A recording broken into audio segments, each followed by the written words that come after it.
Hello and welcome, I'm your Kudmaki. I saw this post on Reddit and I found really important to make this video to clarify something that is indeed extremely important. So the post is, our horror game went somewhat viral, but it was disappointing, so what went wrong? Now this is a sad result when some kind of game doesn't get enough sales. It's a sad result, but sadly it is not uncommon. Basically they released a horror game onto early access, based on a local radio show from Indonesia. And apparently the game went pretty viral. It reached number 7 on trending in the gaming category on YouTube. That's definitely super high, that's definitely very impressive. Countless YouTubers with millions of subscribers played our game and the feedback was mostly positive. However, the result, an underwhelming number of wishlists and sales despite good publicity. This is really the part that stood out to me right away and why I had to make this video. Despite right here, underwhelming number of wishlists. Specifically, this person is talking about wishlists after release. Looking at the game over here on SteamDB, we can scroll down and we can see that just before release they had only 19 followers. So we can guesstimate roughly around 220 wishlists. One of the comments asked what kind of marketing did you do for your game, and the developer answered that they basically didn't really do anything, just did some local things with a local radio station. The Steam page really only launched a few weeks prior to release, so apparently their plan was to quickly launch the game, and then after launch get a bunch of wishlists and get a bunch of sales, to then hopefully have a successful 1.0 release. Now here I want to warn you to not do this because this does not work. Wishlists matter a lot. I made a video talking about how the Steam algorithm works, and that video is based on an actual video posted by Steam themselves. The basic idea is wishlists matter a lot before release.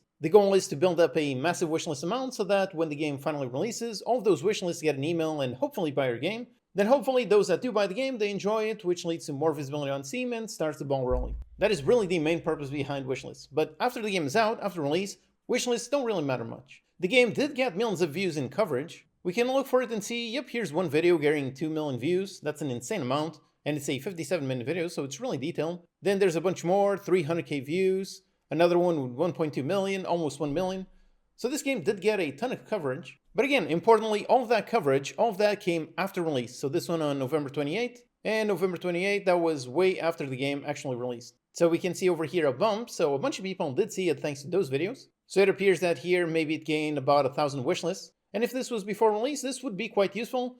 But after release, these amount of wishlists don't really matter too much. So my goal in this video is simply to tell you that wishlists matter a ton, but they matter before release. After release, don't worry about wishlists. After release, really the only thing that matters are just sales. And this is actually also a really interesting case study on the power of influencers, or rather how sometimes they have a lot of power and sometimes not so much. Getting covered by influencers is not an automatic win.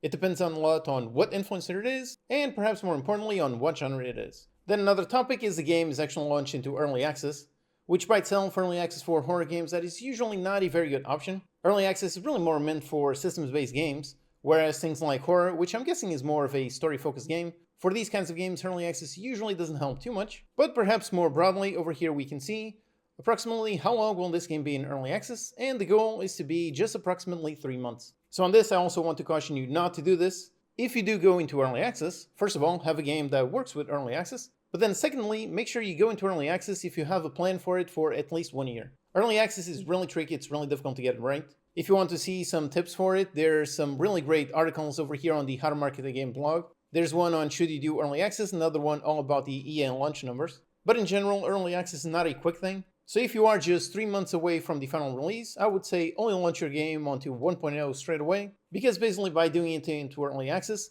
by doing this, you're actually going to sell quite a lot less during early access. And the only way that the 1.0 will work well is if the 1.0 is drastically different from the early access. So that is why I say pretty much only go into early access if you have at least 1 year of development ahead of you. And yet another thing related specifically to early access. On the original post, the dev says, from this lesson, we're trying to revamp the game at the moment for the full release, doing an overhaul of the scenarios, mechanics, visuals, and everything. Hopefully we can do better this time around. And on this one, I would say, sadly, this is probably not going to work out very well. Usually if your game flops during early access, if so, then it's really difficult to get back on some kind of 1.0 release. Usually, for the most part, you only have one launch. That is either your normal launch or your early access launch. And if that one fumbles, like this one sort of did, if so, then it is highly unlikely you get massive exposure on the 1.0 release. Chances are that when this game comes out of early access, when it does a 1.0, when that happens, it will probably sell maybe 10% more copies, but certainly not 10 times more.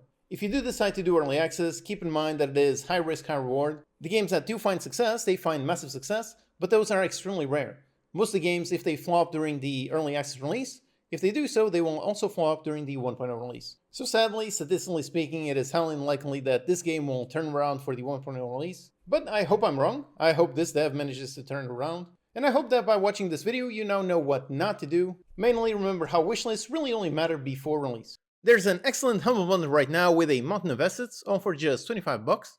If you don't yet have a mega pack like this one, then I highly recommend you pick this up. Anytime you have an idea for a game, it is really useful to have a bunch of assets you can easily pick up and use. With all these assets, you can make tons of really interesting games. And if you want to stay up to date with the latest news on game dev, tech, and gaming, then sign up for my Game Dev Report newsletter. If you've seen my videos on that format, then the newsletter is really the same idea, just text-based, which lets me do it much more regularly than these big videos. So check out both links in the description.